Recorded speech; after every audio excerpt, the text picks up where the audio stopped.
You are joining our 10th edition of the New.Now.Next Media Conference hosted by the Asia chapter of the Asian American Journalists Association. I'm Wan Ha, the Asia chapter president and a Bloomberg reporter here in Hong Kong. We've had an engaging morning with 2 insightful sessions and a couple of networking breaks. If you're just joining us or new to N3Con, a very big welcome to you. We have more than 400 attendees from 18 countries who are going to be jumping in and out of these sessions over the next 3 days. Now, I want to play a little game. For those of you who are on now, let's find out who's joined us and is farthest away from Hong Kong, where I'm now. Can you type into your Facebook or YouTube comments box which country or territory you're in? And if you're in the US, tell us which city. Let's see what we get. This helps if you enable your StreamYard so that once you comment on Facebook, it'll automatically stream into the StreamYard function as well. I know from looking at our registrations that we've got people joining us all the way from places as far away as Nairobi and Malawi, as well as folks down under from Australia and New Zealand. We've got lots of folks from the US in various cities, and it's really great to have all of you here. Whether you're joining us from your living room or bedroom or home office, know that by being here today and over this weekend, you are part of a unique, diverse, and incredible community of journalists and media professionals. We are here to support each other, to learn from one another, and to foster fantastic journalism. What also makes this community unique is that for many of us, AAJA is family. And if you're joining us for the first time, we want to especially welcome you and invite you to really engage with fellow attendees this weekend and explore how AAJA can be your family too. And I'll let you in our running joke. You don't have to be Asian or American or even a journalist to join us. We're here for journalists, but everyone is welcome. Now, 2020 has been a challenging year, personally and professionally for so many of us. Yet you have all done extraordinary work to report on the greatest global crisis of our generation and more. From overrun emergency rooms to streets filled with tear gas, journalists have needed to adapt and innovate to tell crucial stories from the new front lines, our theme this year. The challenges are also testing the state of media freedom in Asia, from Hong Kong's national security law to government shutdown of news outlets.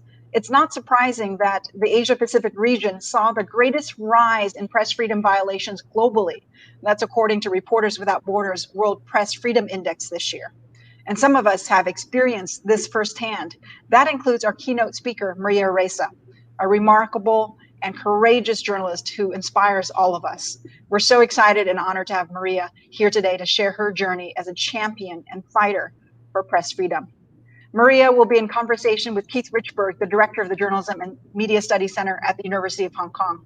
Keith is a longtime AJ member, and if it weren't for COVID-19, Keith would be hosting N3Con at his university. We're very grateful that HKU has been an N3Con partner and host for most of our 10 years putting on this conference. Keith is a journalist and a former China correspondent who's spent more than 30 years overseas for the Washington Post, serving as bureau chief in Paris, Hong Kong, Jakarta, Nairobi, and Manila. Keith, welcome. I guess I can go straight in and introduce our guest. But I should say, sometimes you can say a guest needs no introduction, and that really is the case here, because I think everybody at AAJA and N3Con probably knows Maria Ressa, and I want to thank her. She's in Manila now, so with the virtue of this virtual room that you found here, we can all be not only all over the world, but talking to each other in this format. So it's a really, really exciting kind of format. It gives a different feel to an N3Con convention because we don't have the audience right in front of us here and we can't see them. But I think we've made the most of what we can in this pandemic world we live in. But if you don't know Maria Ressa, and I don't know anybody who that would apply to, but she's the co-founder and executive editor and CEO of Rappler, which has put her in the political bullseye of the Duterte regime in the Philippines, been accused of all kinds of things. But she was also named Time Magazine's Person of the Year. She was among the 100 most influential people and has been named one of Time's most influential women of the century.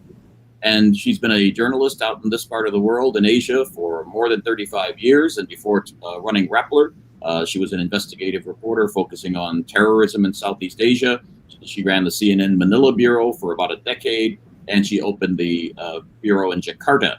And I should also say that I've known Maria Ressa pretty much most of that time that she's been a journalist out in Southeast Asia, because I was also a journalist out in Southeast Asia, including in Manila and including in Jakarta, where we ran into each other quite a bit out there on the streets covering the fall of the Suharto regime. So welcome, Maria. It's good to speak with you, Keith. And it's incredible. So one of the things you have to realize is that Keith Richburg was already Keith Richburg the year I started as a reporter in 1986. So definitely it's so good to speak with you and to try to figure out what's going on today. It's a really fascinating time we live in. But can I start the conversation just by catching up with what's going on with you? You know, I was in on the Zoom call you did with the Foreign Correspondents Club just after your conviction. I think it was around June 15th or so when you gave a talk at the Foreign Correspondents Club. But I think a lot has happened even in that last 6 weeks or so. It seems like things are happening quite fast there. So what's the status of your various cases now? I think there are about 8 criminal cases. I've lost count.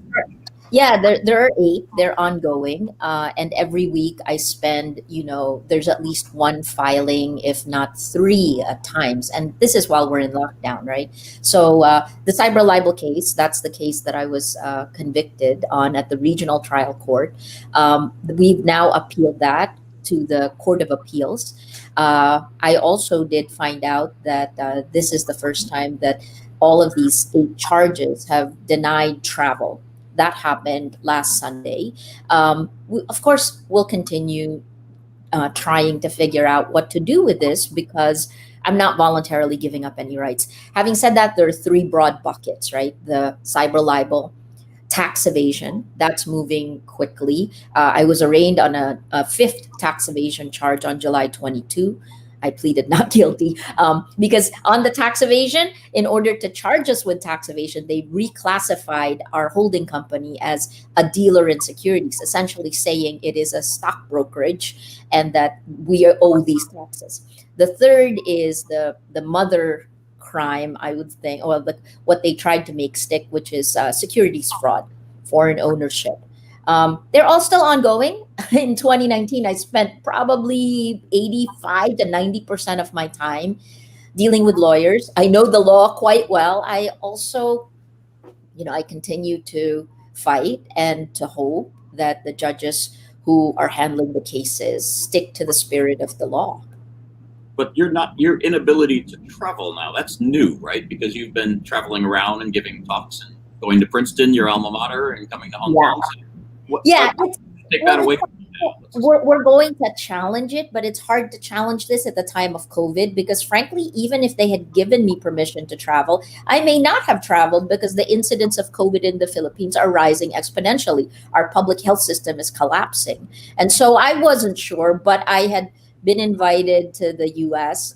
For an award by the National Press Club there, and so I said yes. And to see them go through this is new. And the irony, of course, is to deny my travel. The Court of Appeals quoted, so the Secretary General, Kalida, is now the guy in charge of it, and they basically used a case that was used against Imelda Marcos. So I'm now in the league of Imelda Marcos to stop my travel. It's fascinating. The upside down world keeps going. Keeps turning. Let's see. Yeah, I'm sure you don't have as many shoes as she had in her collection. I right? certainly don't. But I mean, I paid more in bail and bonds. That's also the other irony. A woman who has been, charged with, convicted in 4 different countries, has plundered 5 to 10. That family has plundered 5 to 10 billion. This is your reporting, Keith. You should talk about that, right? I mean, and here I am, a journalist doing my job. Now we're in that court that denied travel, cyber libel. I've actually put in bonds to travel. In order to be able to travel, I've put in more than 1 million pesos, which is about $20,000.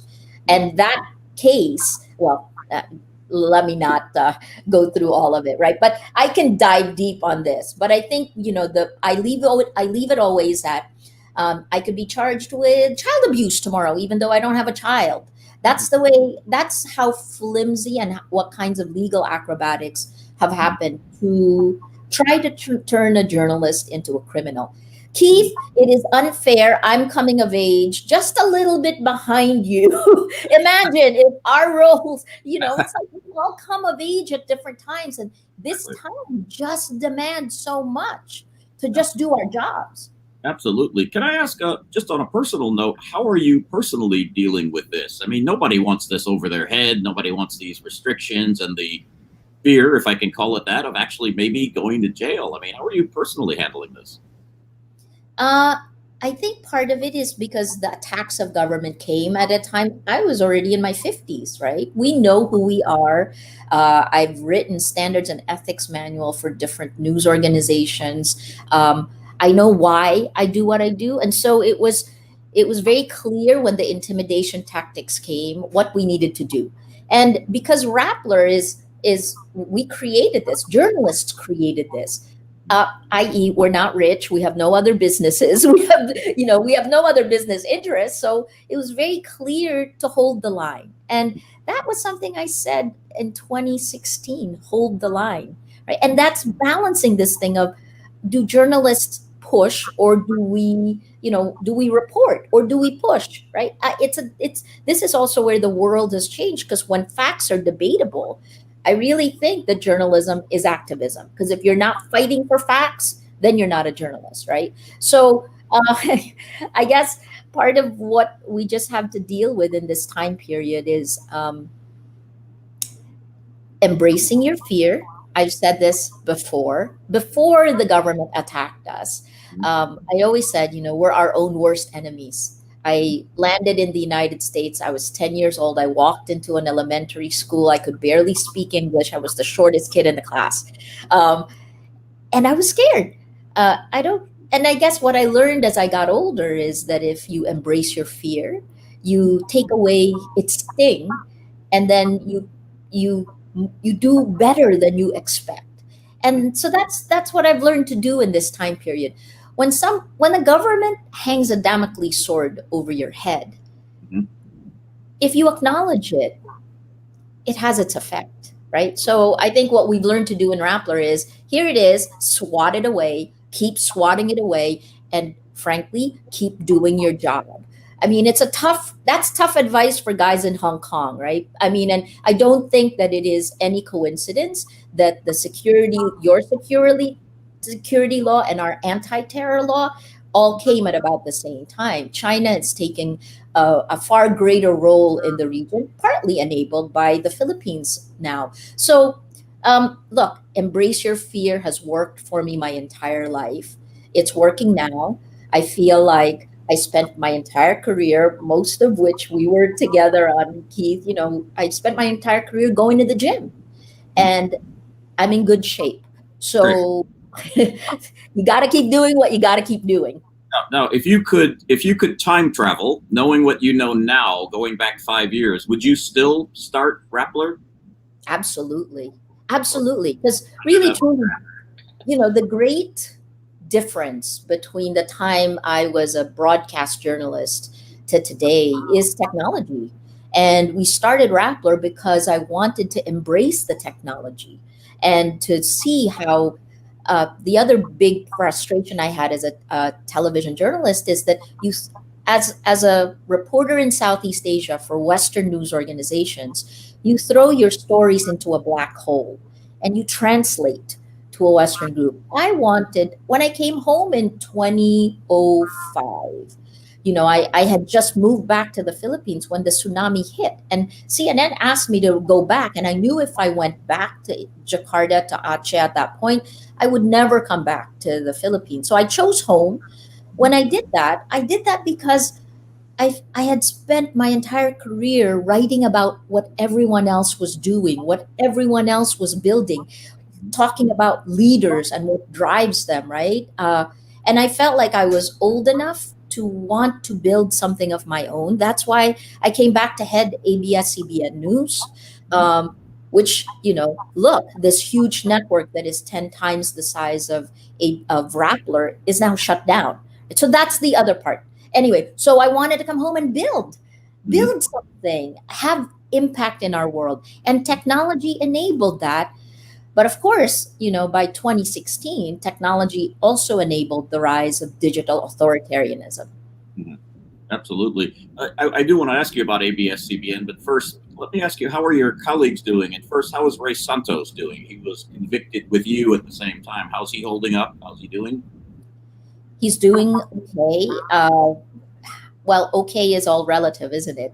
Actually, I was, when the verdict happened, I was taking notes, and about a few minutes in, within 2 minutes, while they were reading it out, the clerk of court was reading it out. I already knew that this was going to be a guilty verdict, and so I just put down my notes and just stared at the Judge Montesa, because I couldn't believe that that was going to be the verdict. When we were walking out, I could see Ray's eyes, and then when we sat down for the press conference, it's scary. And he's okay. He knows he has our full support. He also knows I get in front of him. But we're going to keep fighting. And I think that that's also where I get my energy from, because it's almost like you have that somebody else coming at you and forcing you into what they want you to be. I've spent my entire life and my career fighting for what is right, the mission of journalism. Your question, how is Ray? He's coping. How is the organization? Very good. Very good in the sense that, like everyone, we're tired in a pandemic. We're tired of not being together. But the other part is, we know this time is important. We know the mission of journalism is important. Also, for the government to run after journalists the way it has makes me wonder, what story are we not doing that they are so afraid of? We must not be doing the stories yet. So you have to hold power to account. And our team, it's almost like it's a relay race, right? Somebody gets tired, they pass it along. And we try very hard to keep passing the baton. And I think we're generational in the sense that we're about 100 people, 63% women, and our median age is 23 years old. So the older folks, the founders in our 50s, mid to late 50s, right? We set a direction, we set the strategic goal. We've already transferred our sources. Like, unlike other news groups, we share these things. We share what we've gone through, and then our reporters who are so courageous. I don't know if you saw A Thousand Cuts. Pia Renada was 26 years old when President Duterte towered over her and tried to bully her. And I was so proud of her because she stood her ground. This is what our reporters have to go through. And I think that while it's tiring, it also energizes them. And when we do yoga together if we need to, we do counseling there, that's offered because of the vitriol and the viciousness that is on social media.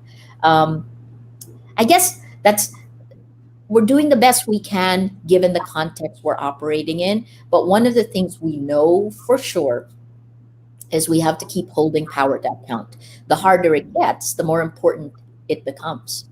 Can I just ask you this? I hope it's not sensitive regarding your cases. Do you have confidence that the judicial system will ultimately do the right thing?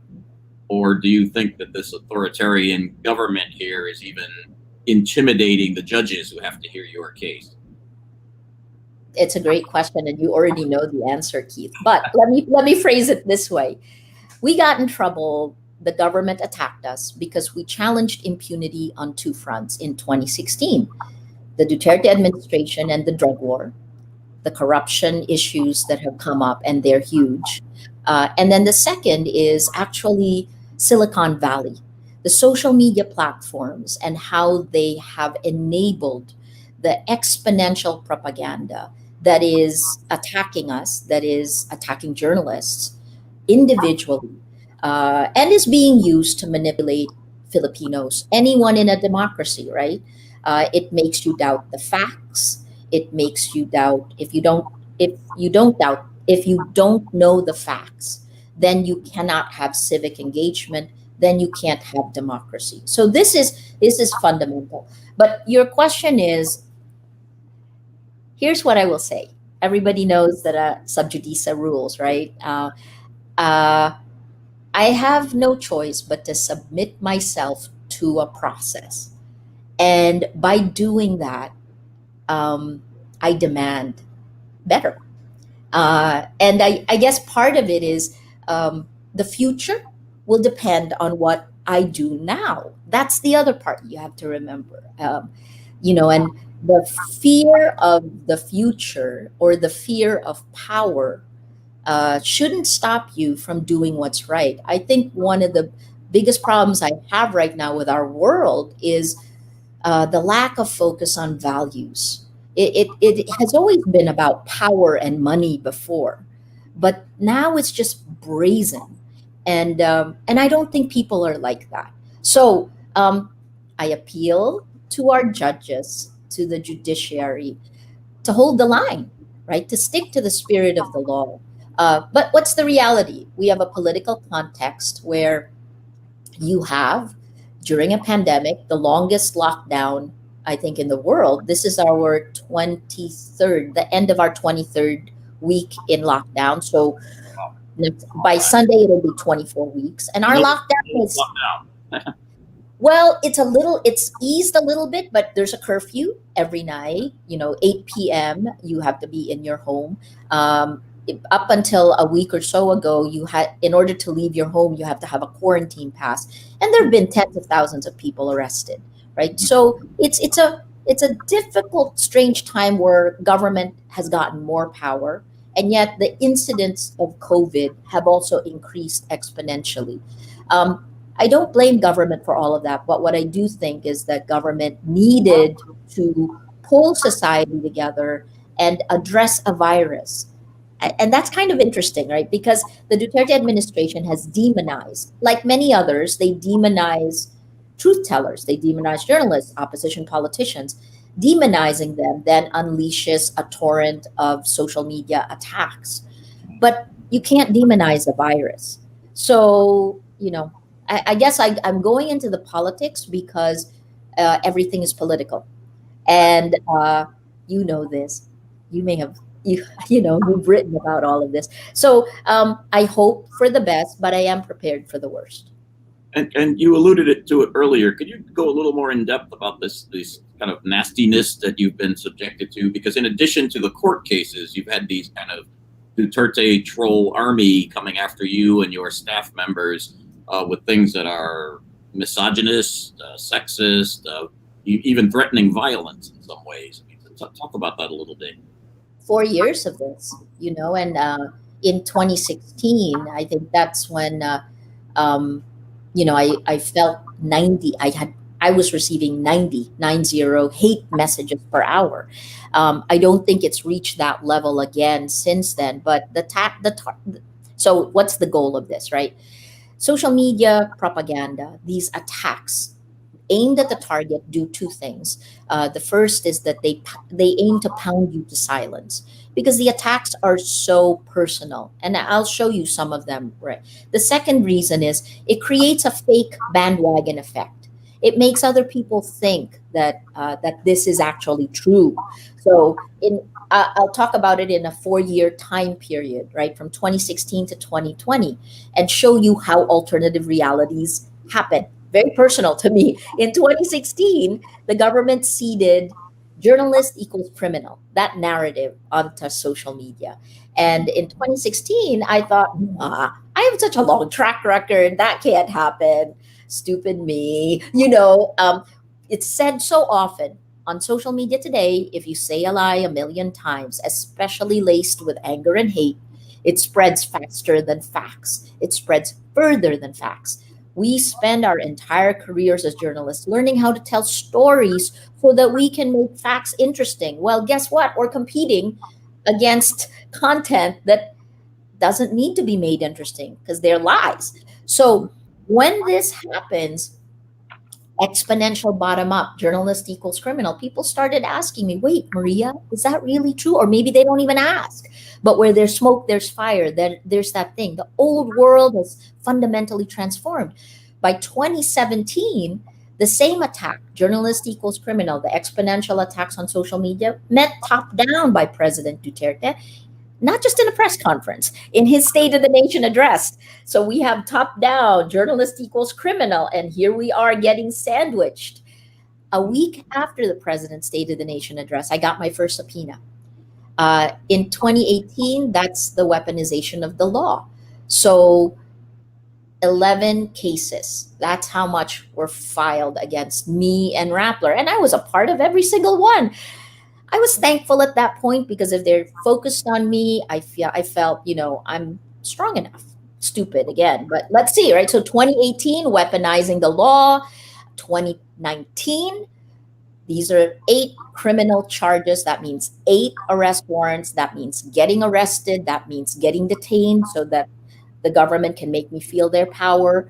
All it did was make me angrier. And so I also learned anger management. But Keith, you know this.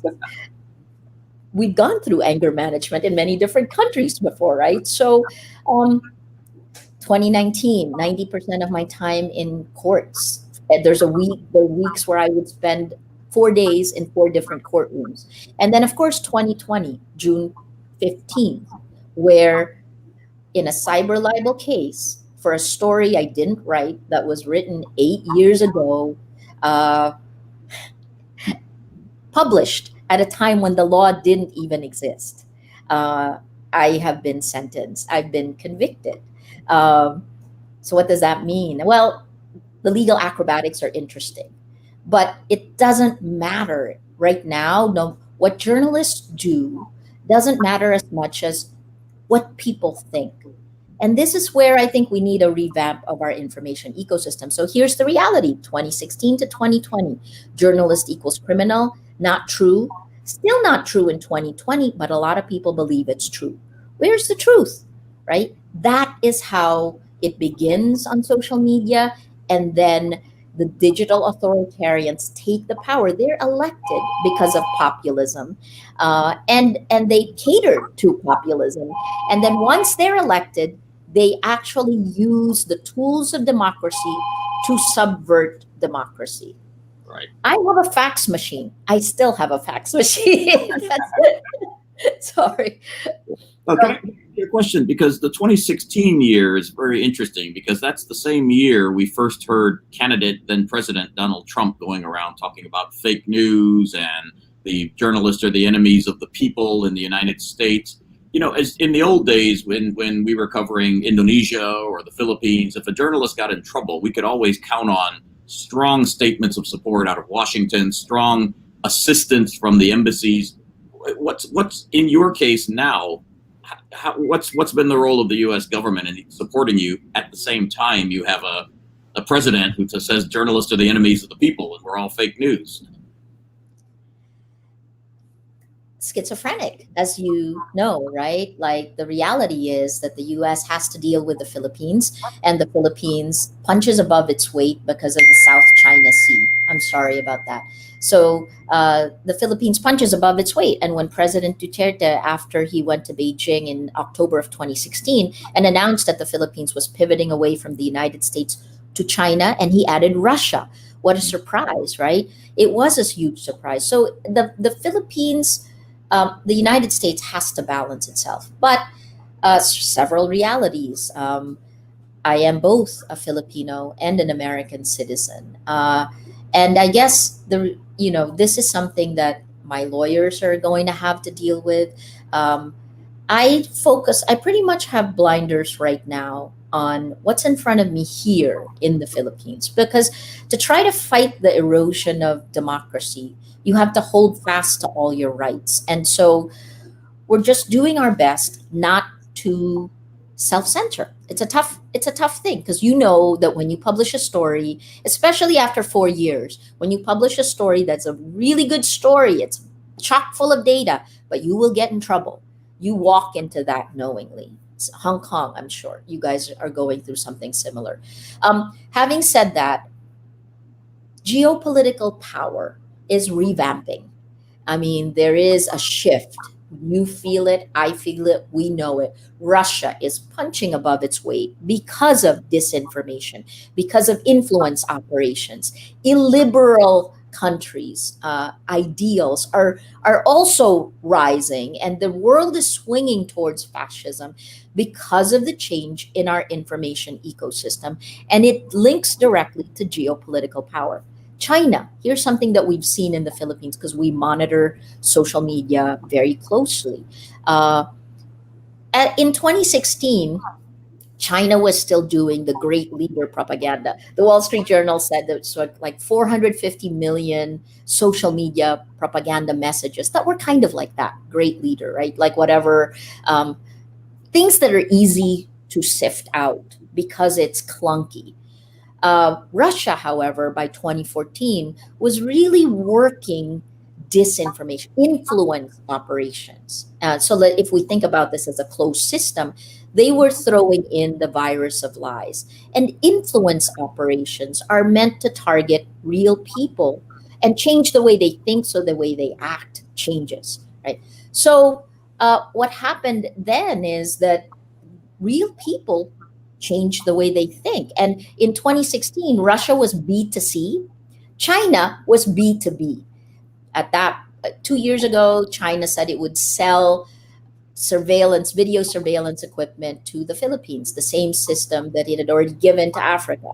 Um, so B2B. But also 2 years ago, we began to monitor China shifting to use the same tactics of Russian disinformation.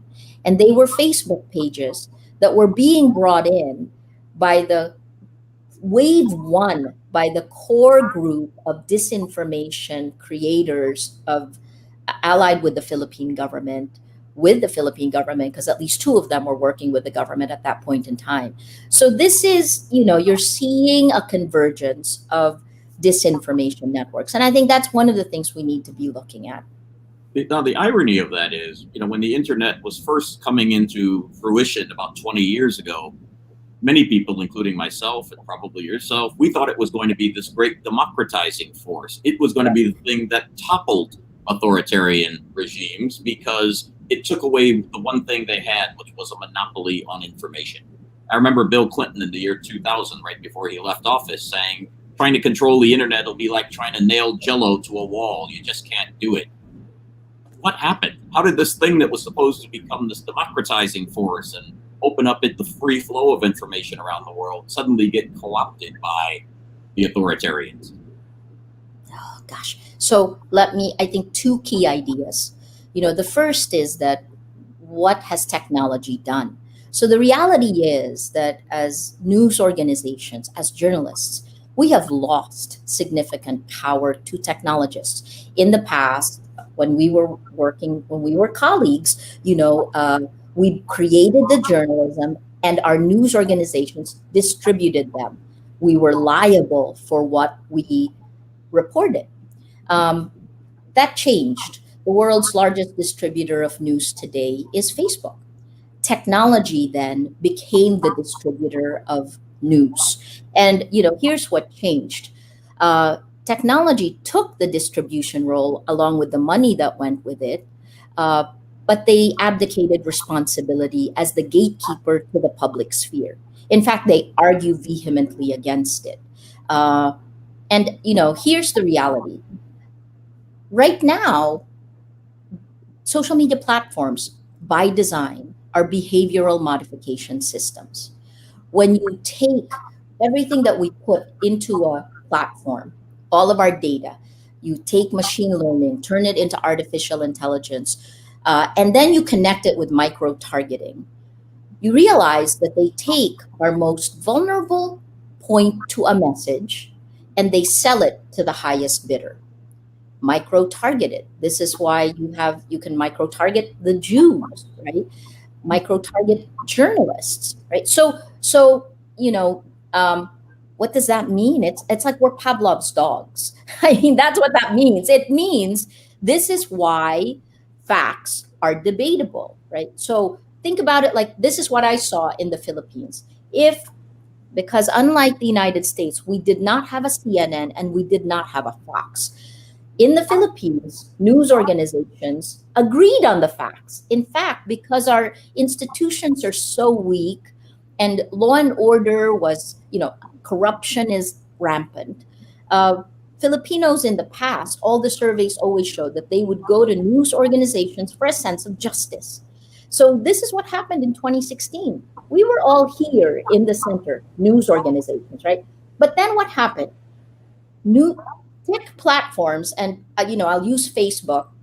Sorry, friends in Facebook, but this is the reality. So I'll use Facebook, right? If you're pro Duterte, and you're in this hand, this is the hand, you're pro Duterte, right? One tech decision to grow the platforms, and it's not just Facebook that uses this, but the way they grow is to recommend to you friends of friends. That builds divisiveness into the platform. It's an us against them mentality. So this is literally what happens. If I'm pro Duterte, the platform will recommend to me friends of friends, so I will move further here. If I'm anti Duterte, I will then follow more of my friends and I'll move further here.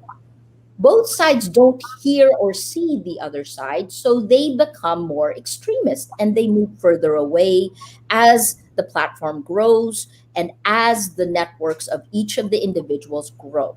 When you tear this apart, that's the public sphere you're tearing apart. That's why you make facts debatable, because they have different facts now, right? Look at the Republican and the Democratic conventions. There you go. You can just look at that. That is built into the design of all social media platforms, growth with friends of friends. The other part of that is, so what does that mean for democracy? If you don't have facts, you can't have truth. You certainly can't have trust, especially since, and I hear so many news organizations saying, but they don't trust us. What can we do? We can't do anything. It's not in our hands, right? It is built into the distribution platform of news today. And this is part of the reason digital authoritarians who use us against them do far better than the good guys who are trying to stand up for values. Look, the question there is, are you going to play the same way? Are you going to incite hate? So here's that thing. What happens when you become the target? You are dehumanized. If you're a woman, you are attacked based on, like, for me, I've had, based on my race, my gender, I have dry skin. I can show you some of this stuff. It's really ugly. But the end goal of all of that is to dehumanize you so that, and what does that do? It opens the door to violence. Because when you're dehumanized, lots of things can be done to you. Let me remind you when this happened in Germany with the Jews. It led to horrific things. So I've been sounding the alarm for 4 years, but it's bad. Sure. No, it's awful. And I believe one of the reasons for going after you personally and going after Rappler is to send this kind of chilling effect over all the journalists, saying we don't want that to happen to us. Yes. What about the other media in the Philippines? Are they rallying to your defense, or are they self-censoring and pulling back, saying, "Wow, we don't want to be another Maria Ressa here"? What's been the reaction? I think you have to ask them, because the reality is we live in an environment of violence and fear. When you live in that environment, you know that when you speak, that there are consequences to it, right? And that in Indonesia, we used to say the nail that stands up gets the hammer. So that's the same. I think that Filipino journalists are trying to do their jobs. I also think, though, that the weakness happens through the business end. The same way that we were first attacked through business, but then they realized journalists are running the business and it didn't work. Well, other organizations are run by businessmen who have other businesses to protect. That's a reality to deal with, right? So that doesn't mean that the journalists don't want to do their jobs. It's just maybe they can't. Look, What happened to Rappler is nothing compared to what happened to ABS-CBN, the largest broadcaster in the Philippines, which employs 11,000 people. Rappler is 100, right? So, to have that shut down, and their shutdown order, like ours, came from a minor regulatory agency. In their case, it was the NTC, and they shut down. They went dark on May 5th with a few hours' notice, and they haven't opened. Look, the last time this happened was martial law in 1972. Ferdinand Marcos declared martial law. He shut ABS-CBN down, and it was shut for 14 years. Now you have President Duterte, who boasted that he didn't even have to declare martial law to shut down ABS-CBN. He didn't, because COVID did it for him, right? But the same were those journalists out of jobs? Or? A lot, right? And that's the other part. So this is a war of narratives. Here's the other part, right? We started talking about technology platforms. Part of the reason that they are so successful, I think two big reasons. One is that unlike journalists, where our distribution was physical in many instances, we never looked to manipulate human nature. We understood it. I did television, right? But so I did more than you did. You wrote it, which takes skill and talent, right? That's stuff.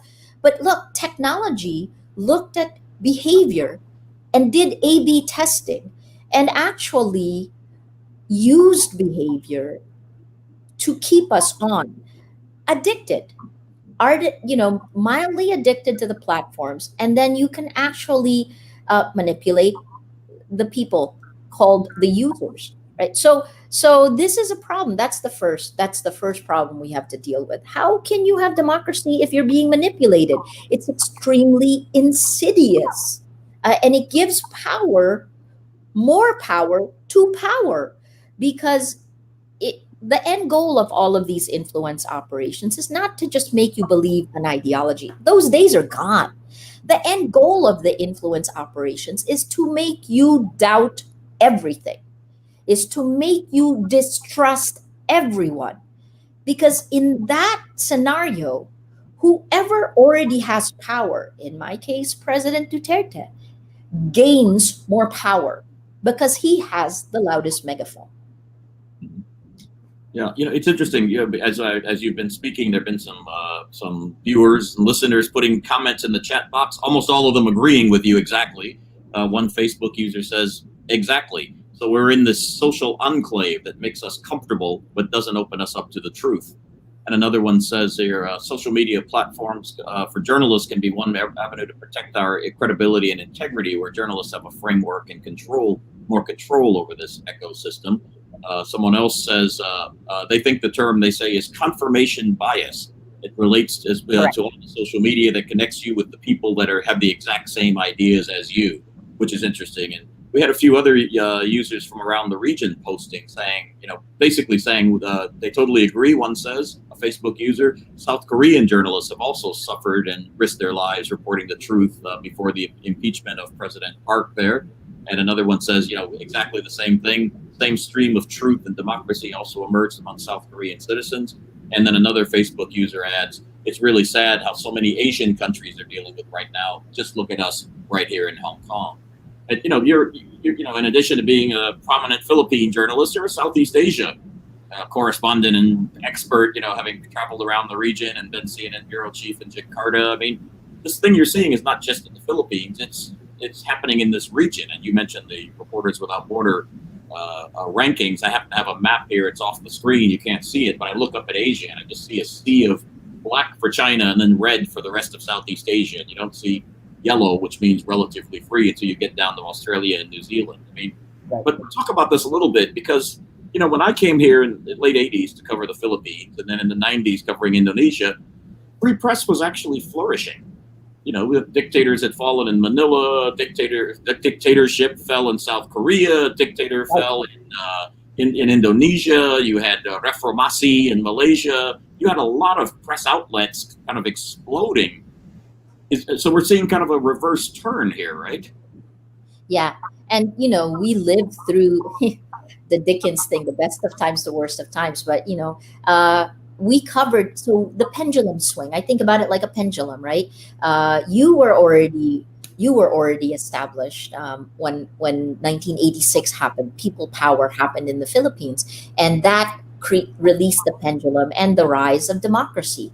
That and we saw that globally, not just in Southeast Asia, but we covered Southeast Asia and that shift from authoritarian one man rule towards democracy. And Reformasi in Indonesia was probably our, the best. I mean, we spent so many hours trying to figure out what was happening. And imagine almost 32 years under Suharto, then all of a sudden he's gone, and every year you have a new president for 4 years. That was, crazy. This time period is different.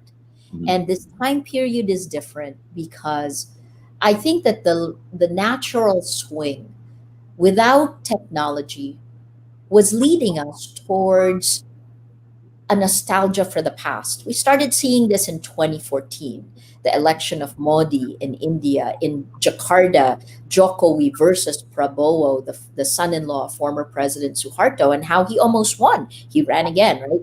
I mean, so this, I think, and we saw this in the United States. I think that as the world became more complex, we had a Black American president, we had gay marriages, we had, the it liberal values moved quickly, and many older folks felt left behind.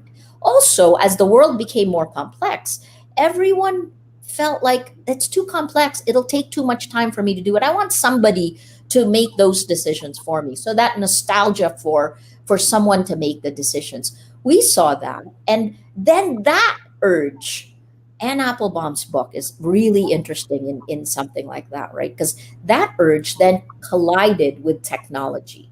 And technology, which was an enabler in the first place, 2011 in Egypt, of course. But by 2015, Wael Ghanim, who was with Google in Egypt at that point in time, by 2015, he was already telling me the governments are taking over. And I didn't believe him. It took me another year until 2016. You have to live through this. We couldn't have, and I don't think Facebook or YouTube, I don't think they could have imagined this, but they saw it coming. They definitely did. And they can certainly do much more to protect us, because journalists are on the front lines. If you want to do your job well, you are going to be attacked. So that's one of the things we have to do. So anyway, so that's enabled the rise of this digital authoritarians and cognitive bias. Yes, it's all of that stuff. What I say all the time, and if you've seen me in other things, I apologize, because these truths to me are very personal. I'm fighting to stay out of jail. So for me, I say all the time that in 2016, an atom bomb went off, and we just didn't know it.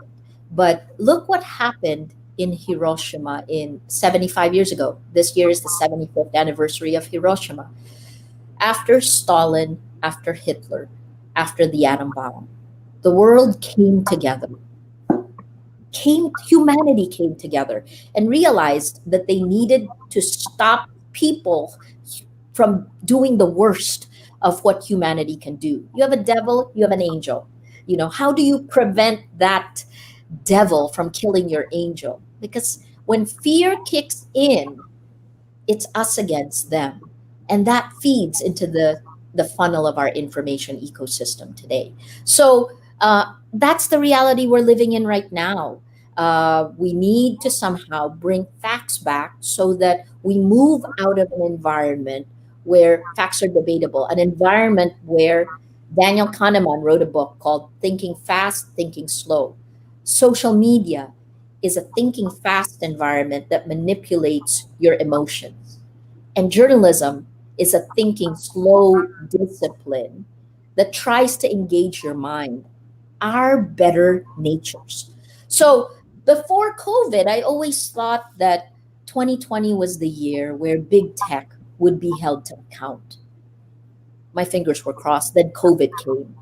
And look, I don't think we can actually throw out big tech. We can't. That's why Rappler is a Facebook partner. We're a fact-checking partner of Facebook in the Philippines. Anjali is a friend, right? I mean, I have many friends inside Facebook, but I scream all the time. I jump up and down all the time to say, you are not protecting us, ripping away. And then they'll always come back to say, we're doing our best. No, you can do better. Because, like our judges in the Philippines, there is enlightened self interest, to use an ASEAN phrase. If you don't use enlightened self interest, we will go towards a second swing of that pendulum. And it can be a decade swing if you do not stop it now. Yeah. We've got an interesting question in the chat box, and I'm going to piggyback my own question on it. The question says, hi, Maria. Singapore just went through an election that saw the opposition take 10 out of 93 seats in parliament for the first time. Singapore has seen more than 10% of its seat occupied by the opposition ever. What's your personal take on this? And would love to hear your thoughts. I would just kind of add, too, you'll have elections in the Philippines coming up. Will the Philippines swing that pendulum back the next time they have an election? Or do you think Duterte's damage that he's done to the institution is going to last beyond his single-term presidency? Yeah, absolutely. It'll last a decade. The 21 years of Marcos, it took a decade for human rights to filter back into the Philippine police. And now it's the damage to institutions is huge. President Duterte is very powerful. He sees that as a compliment, but for me, it's he is so powerful that he's decimated the institutions, and that's a problem because without institutions, you have no rule of law. So this is, but to your answer there, right? In terms of elections in the Philippines, Keith, are we going to have elections? There's still a long way to go between now and 2022. Our opposition is fragmented. And frankly, in the time of COVID, President Duterte, even if the administration isn't doing a good job, in fact, is doing a dismal job of managing a public health crisis, despite that, because he is in power, he will gain more power. Nobody wants a shift when it's so uncertain. At least that's what politicians are saying right now. So a fragmented opposition, they still haven't figured out exactly, what the lay of the land is. It's very late to be getting ready for elections.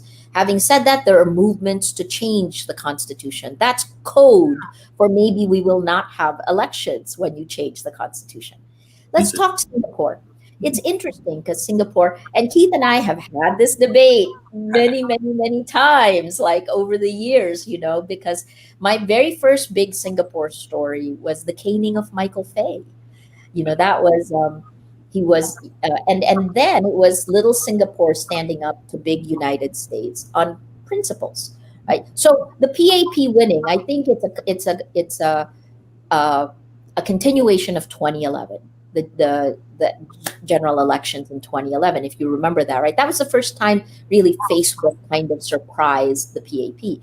But I think Singapore is doing a unique experiment where they're trying to control growth of democracy, right? I've heard officials say this in the past, and I'm sure Keith can go back, can rebut me here. But, one of the things I used to like about it was they had 10-year plans. They put the 10-year plans, and then whatever that year is, they take it and put the new context around it. Singapore is better prepared than every other nation for this pandemic. They will take care of their people, but their people give up a lot more of their rights through, say, contact tracing apps, right? And their people, Singaporeans in general, seem to take that as long as things work, and things have worked. This was always the way we covered Singapore, Lee Kuan Yew's vision. And this is this kind of experiment of where is the right amount of government control. What MPs had told me before is that the opposition wasn't professional enough to run government. Right. And now they're slowly now they're professional enough now. That's what Singaporean officials would tell you. Yeah. Interesting. We've only got about 4 or 5 minutes left, and I'm going to combine two questions here that came in from Facebook users. They're very similar, and it was going to be my last question anyway, so I'll ask it through their voices. Facebook user number 1 says, Maria, what gives you hope amid all these trials and tribulations? And the second one from Kishing Nug, I hope I pronounced her name correctly, asked, is there any hope? Yes, yes, absolutely. And Keith also will slap me every now and then and say, Maria, why are you smiling? We're the two stereotypes. Happy warrior here. You're the happy warrior. I know. No, look, here's the good thing, right? We're going through the valley of hell. The startups will say that. You have to go through the valley of hell. If you survive the valley of hell, you're going to come out really much stronger. Nietzsche said, what doesn't kill you will make you stronger. That's been true of Rappler. We did quite well in 2019, despite the arrests, despite the warrants, despite the court cases, right? And that was because our community came to help us. I don't think I could have afforded all the legal fees. It's significant. It's a third of the operating cost of Rappler. That's how large the legal fees are. And our community, both here in the Philippines and abroad, have helped pay those legal fees so I can continue doing my job. So in that, I thank them. But I think the second thing is, I gave the commencement speech to the class of 2020 of Princeton. And what I said is the same thing I'll say, which is, think about the old world, the world Keith's and my generation built, as rubble, because it really is rubble. It's rubble. And what you are actually going to go through a really tough time, because you can't really look to what we did, because you must do things differently, which can be extremely empowering if you think about it like this. Imagine the world the way you think it should be. Imagine journalism the way it should be given today's context, and you can actually create it. Part of our problem in legacy news groups is leaving behind the world the way it used to be. Journalists held on to that for a very long time, as does old power. And that's part of the reason governments have been so slow in regulating tech, right? They're kicking in now. So I guess, look, I'm not foolish. Like, for when I was with CNN, I handled security for our team. I know what I face. It took Amal Clooney to actually, because Rappler doesn't have a chief legal officer. We're too small for that. So I was the chief legal officer. But every lawyer was working on one of the cases. And it took Amal to actually tell me, oh my God, Maria, the maximum penalty on all the cases that you're facing, me personally, it's almost 100 years in prison. But whether that will happen or not depends on what I do. And that's the reason, look, I get emotional, but that's the reason I'm doing as much as I can. Because, the more oppressive a government is, the more people want freedom. I think that's a reality. I don't think our values have changed. I think we just have to remind ourselves what those values are. And, we can get lost in academic terms of liberal or illiberal democracy or autocrat. Doesn't matter. It goes back down to something tech always knew: the individual person, how you think, how you feel. And if tech can take the right steps to prevent this insidious manipulation, we can roll this back. We can create a better world. And just think of it in 3 ways. It should be more equal. It should be more sustainable, climate change, and it definitely should be more compassionate. That's partly what social media has ripped out. We are not all assholes, and that seems to be that seems to be what social media encourages. That's not the way we are. So our better angels are still there. Maria Ressa, we're going to wrap up now, but on those words, it's a perfect time to stop, because you are inspiring. You're inspiring to our students here in Hong Kong U. You're inspiring to everybody in the N3Con community watching this. So thank you for what you're doing. Thank you for joining us virtually from Manila. Good luck. We've got your back. And with that, I think I'm going to turn it back to Juan at N3Con headquarters. She's in Bloomberg, and she's going to close out the session. Are you there, Juan?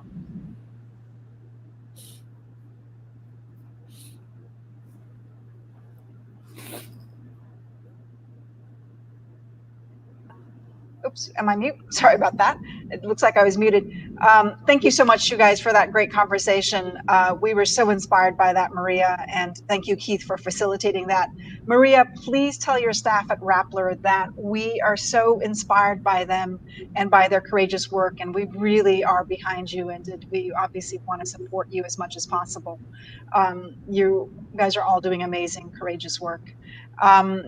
Feel free to tweet and post these sessions to your social media. Please hashtag N3Con 2020. We are going to go straight into our next discussion that will start in a few minutes.